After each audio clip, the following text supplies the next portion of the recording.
Be me, 30-year-old feminist, activist, and blogger with over 50K followers, spent the last decade fighting the patriarchy and calling out toxic masculinity. Written countless threads about believing all women no matter what. Have a younger brother, Jake, who is 28. Always thought he was one of the good ones because he never argued with me about feminism. He would just nod and say, "Sure, sis," whenever I went on my rants. I thought I had educated him properly about his male privilege.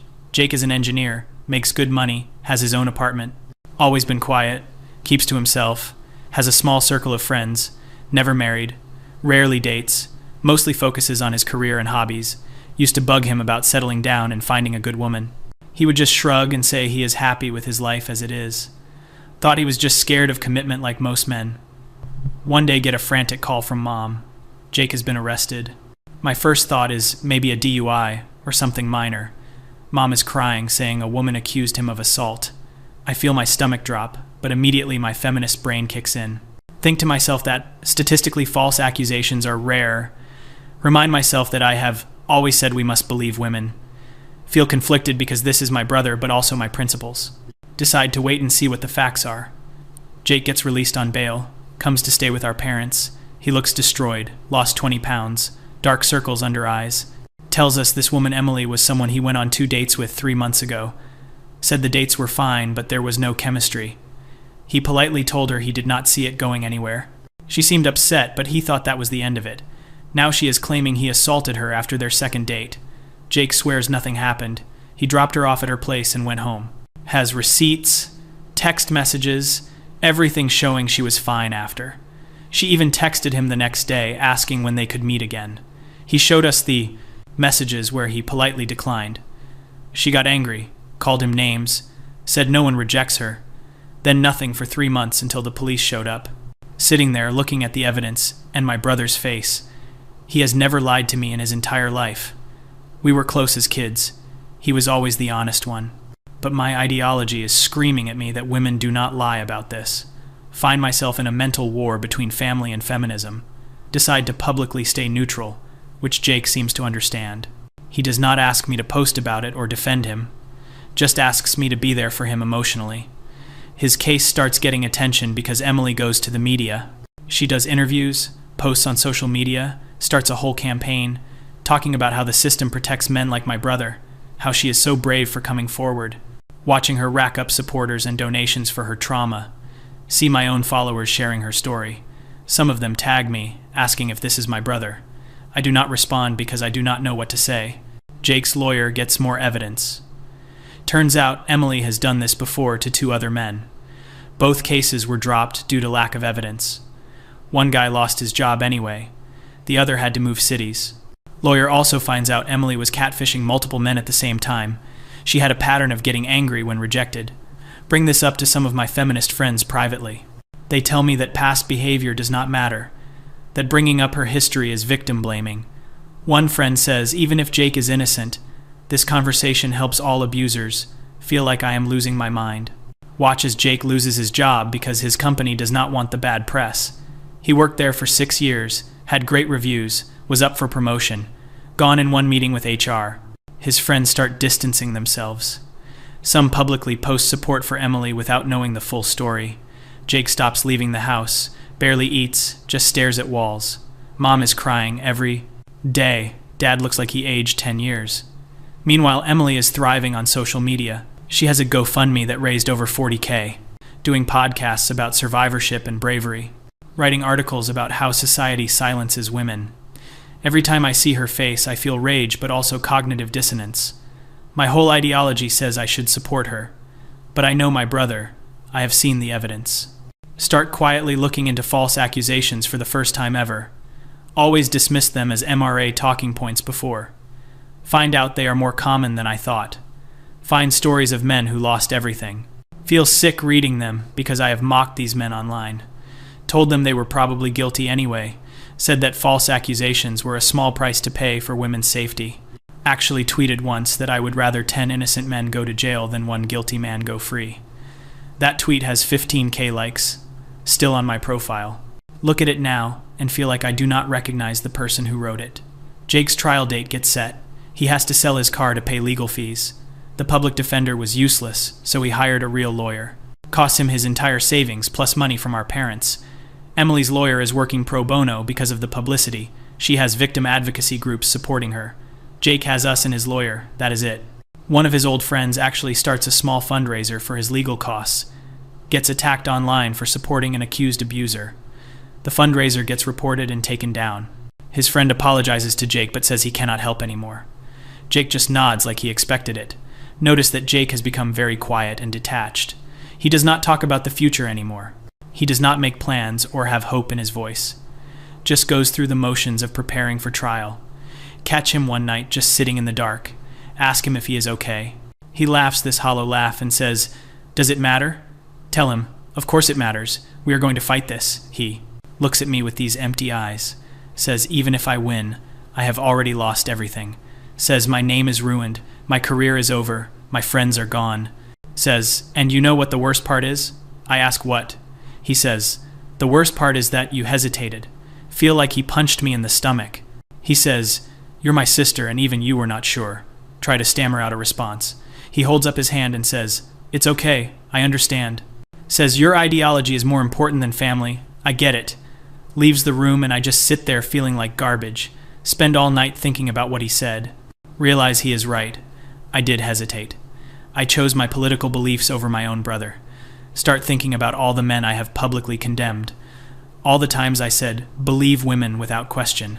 All the accused men I mocked and called trash. Wonder how many of them were like Jake. How many were innocent and I helped destroy them. Feel this creeping horror at what I have been part of. Trial finally starts after months of waiting. Emily takes the stand in designer clothes her GoFundMe bought. Tells her story with perfect tears at perfect moments. Talks about her trauma and her fear and her bravery. Watch the jury eat it up, especially the women. See them looking at Jake with disgust. Jake's lawyer cross-examines her. Brings up the text messages, the prior accusations, the timeline inconsistencies. Emily has an answer for everything. Says she was afraid to come forward sooner. Says the other accusations were real, but she dropped them to avoid trauma. Says the friendly texts after were her trying to normalize what happened to her. It all sounds rehearsed, but also plausible if you want to believe her. He can see the jury is sympathetic to her. Jake takes the stand. He is calm, factual, goes through everything clearly. Shows his receipts, his messages, his timeline. Explains how he politely rejected her. Under cross-examination, Emily's lawyer destroys him. Asks why a woman would lie about this. Asks if he thinks he is so special that women cannot handle his rejection. Paints him as an arrogant man who thinks he is too good for women. Jake tries to explain, but everything he says sounds defensive. Prosecutor asks, "Is it not true that you have never had a serious relationship?" Jake admits it is true. Prosecutor says, "Is it because you do not respect women?" Jake says no, he just prefers being single. Prosecutor makes it sound sinister, like he uses women. Watch my brother being turned into a monster for being a normal guy. Closing arguments happen. Emily's lawyer talks about how hard it is for women to come forward, how we must believe victims or they will never report, how men like Jake think they can get away with anything. Jake's lawyer presents the evidence, the inconsistencies, the pattern, but it sounds weak against the emotional appeal. Jury goes to deliberate, takes them 3 days. Come back with a verdict, not guilty. Feel this wave of relief wash over me. Look at Jake expecting to see relief on his face too. He just looks tired. Emily bursts into tears. Her supporters gasp and cry. The court clears out with people glaring at Jake.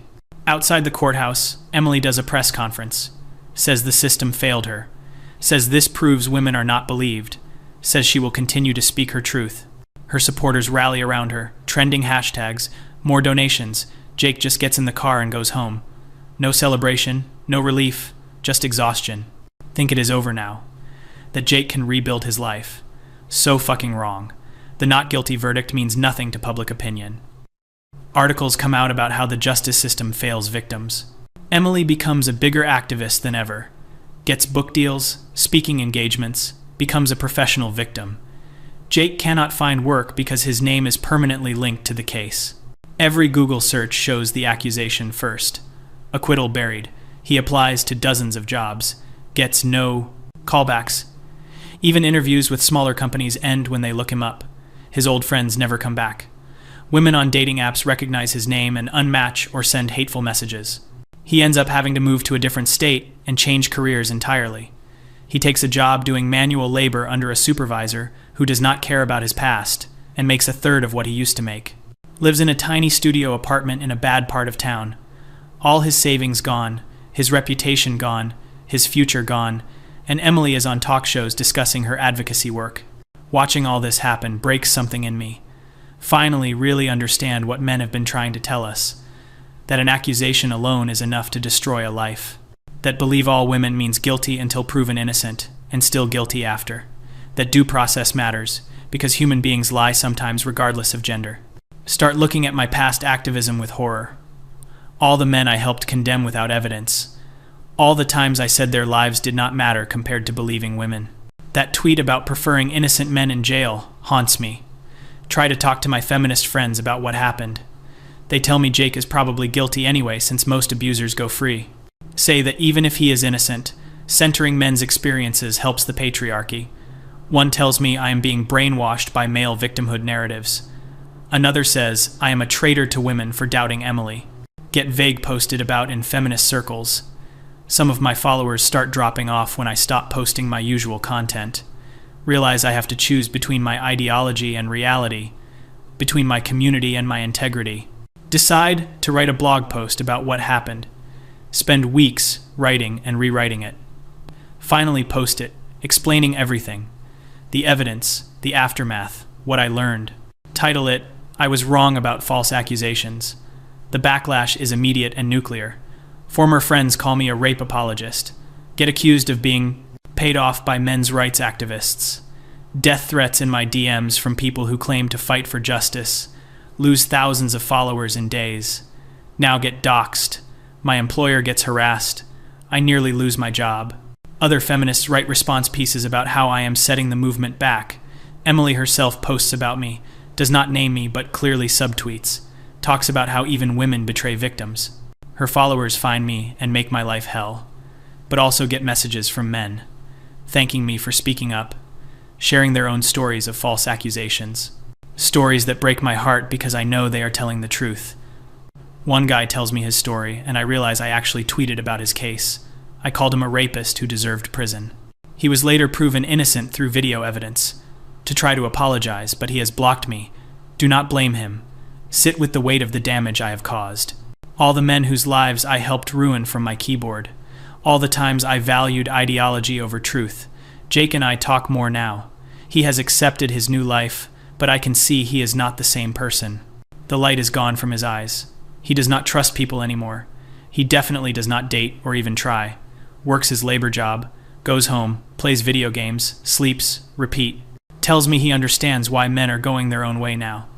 Says, why would any man risk this? Says, one bad date, one rejection, and your life is over. Says, even being proven innocent does not matter. Tells me about communities of men online who have opted out completely. Men who do not date, do not mentor women at work, do not put themselves in situations where they could be accused. I used to mock these men, called them pathetic losers who hate women. Now I see they are just terrified. Terrified of what happened to Jake happening to them. Terrified that their lives can be destroyed by an accusation with no evidence. Terrified that society will believe them guilty even when proven innocent. And they are right to be terrified. Because I saw it happen to the best man I know. My brother who never hurt anyone, who was always kind and respectful, who lost everything because he politely rejected someone. Think about how dating must feel for men now. Every interaction is a potential life-ending accusation. Every rejection could make them a target. The safest choice is to opt out completely. And women like me made it this way. We created a system where accusation equals guilt, where men have no presumption of innocence, where even acquittal does not restore what was taken. We told ourselves we were protecting women, but we just created a weapon that destroys lives. A weapon that people like Emily can use for revenge or attention or money, and actual assault victims get lost in the noise. Because when everything is assault, nothing is. When we believe all accusations uncritically, we believe none of them properly. Jake asks me what I am going to do now. Tell him I do not know. He says, you could keep speaking up. Tell him I have already lost my platform and community. He shrugs and says, I lost more than that for doing nothing wrong. He is right. Decide to keep writing even though no one wants to hear it. Document everything that happened. Share stories from men who reach out to me. Try to advocate for due process and presumption of innocence. It does not make me popular. I am persona non grata in feminist circles now. Men's rights activists do not trust me because of my past. I exist in this weird middle ground. But at least I can live with myself now. At least I am not destroying innocent lives from my keyboard anymore. See Emily sometimes still, trending on social media. She has made a career out of being a victim. Gets paid thousands for speaking engagements. Has a book coming out about surviving assault and the justice system. Lives in a nice apartment paid for by donations and advances. While my brother lives in poverty in another state. The injustice of it makes me want to scream. But I understand now that the system is not set up for truth. It is set up for narrative. And the narrative is always believe women, evidence be damned. Jake calls me on his birthday. He is 30 now, sounds old and tired. Ask him how he is celebrating. He laughs and says he is not. Says birthdays remind him of the life he should have had. By 30 he thought he would be senior engineer, maybe looking at houses. Instead, he is a warehouse worker living paycheck to paycheck. Tell him I am sorry for the 1000th time. He says it is not my fault. But we both know I was part of the problem. We both know I helped create the culture that destroyed him. Tells me he does not blame me anymore. Says I was indoctrinated like everyone else. Says the important thing is I see the truth now. We talk for a while about nothing important. Before we hang up, he says something that sticks with me. Says, you know what I miss most? Ask him what. Says, I miss believing that if you are a good person, good things happen to you. Says, I miss thinking the world was fair. Says, I miss not being afraid all the time. Hang up and cry for an hour. This is what we did. We took good men and taught them the world is not safe for them. We taught them that their goodness does not matter, that their innocence does not protect them, that their lives are disposable in service of an ideology. And we called it progress, called it believing women, called it fighting the patriarchy. But really we just created a different kind of injustice, one where half the population lives in fear, where men opt out of society because participation is too risky, where families are destroyed by false accusations, where the truth does not matter as much as the narrative. Spend a lot of time thinking about all of this now, about how I got here, how I went from wanting equality to wanting revenge, how I went from fighting injustice to perpetuating it. Realize that somewhere along the way, feminism stopped being about equality, became about punishment, about making men suffer for the sins of other men, about collective guilt and collective punishment. We became what we claimed to fight against. Oppressors convinced we were liberators. Try to figure out how to make amends, but the damage is done. The men I helped condemn are still condemned. My brother's life is still ruined. Emily is still profiting from her lies, and the system keeps chugging along, destroying lives in the name of believing women. Get messages sometimes from other women who have brothers or sons or friends, women who are starting to see what I saw, who are watching the men they love get destroyed, who are questioning the ideology for the first time. Try to help them process it.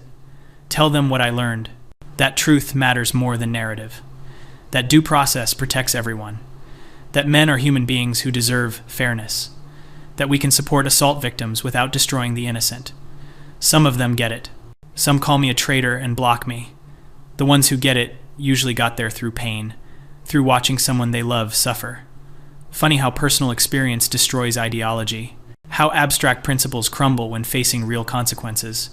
I was happy to sacrifice nameless men to my cause, but when it was my brother, suddenly truth mattered. I have to live with being that hypocritical. I have to live with the fact that I only cared when it affected me personally. Jake is doing slightly better now. Met a few guys at work who do not care about his past. Has a small friend group again. Still does not date. Says he never will. Says the risk is not worth any potential reward. Cannot argue with him after what he went through. Think about all the lonely men out there making the same calculation. Good men who would be good partners and fathers. Opting out because the system is stacked against them. And we wonder why men are going their own way. We created this. Women like me created this. With our believe all. Women hashtags and our guilty until proven innocent mentality. With our mockery of men's rights and our dismissal of their concerns, we pushed them out and then called them misogynists for leaving. The irony would be funny if it was not so tragic. Sometimes wonder what I could have been if I had used my platform for actual justice instead of ideological warfare. If I had valued truth over narrative from the beginning. If I had listened to the men trying to tell us this was happening. But I did not. I was too sure I was right. Too invested in my identity as a feminist warrior. Too comfortable in my online echo chamber. And my brother paid the price. So did countless other men I will never meet. I have to live with that. No amount of apologizing or advocating now will undo the damage. But maybe I can prevent some future Jakes from being destroyed. Maybe I can reach some young feminist before she becomes what I was. Maybe some good can come from this nightmare. Doubt it most days, though. Mostly I just feel tired and sad, watching my brother survive rather than live, watching Emily thrive on her lies, watching the same pattern repeat with new accusations and new men, and knowing I helped build this machine that chews up innocent men and spits out broken shells, all in the name of progress and believing women. We told ourselves we were making the world safer, but we just made it crueler. Crueler to men who now live in fear. Crueler to actual victims who get lost in the false accusation noise. Crueler to families torn apart by lies. Crueler to everyone except the people who weaponize the system. Those people thrive. Jake told me something recently that I think about a lot. Said that he understands now why some men become bitter. Said he has to actively fight against it every day. Fight against hating women even though a woman destroyed his life. Fight against becoming the misogynist the world already thinks he is. Said it would be easier to just give in to the anger. But he does not want to prove them right. Even after everything, he is still trying to be good. More than I can say for myself. I gave in to ideology. Gave in to the comfort of certainty and the pleasure of righteous anger. Became the thing I thought I was fighting. An oppressor. A destroyer of lives. All while thinking I was one of the good guys. That is the real horror of it. Not that I was evil, but that I thought I was good. Thought I was fighting for justice while perpetuating injustice. Thought I was protecting the vulnerable while attacking the innocent. The road to hell is paved with good intentions. And I helped lay down the whole fucking highway. Do not know how to end this story. Because it does not end. Jake will live with this for the rest of his life. Emily will probably keep profiting from her lies. Men will keep going their own way to protect themselves. And women like I used to be will keep calling them pathetic for it. The machine keeps running, keeps destroying lives, and anyone who speaks up gets crushed by it. Guess the only ending is this. I finally understand why men are terrified. Because I watched my brother be destroyed for doing nothing wrong. Watched the system I supported chew him up. Watched his innocence mean nothing. And realized too late that I was part of the problem. Now I have to live with that. We all do.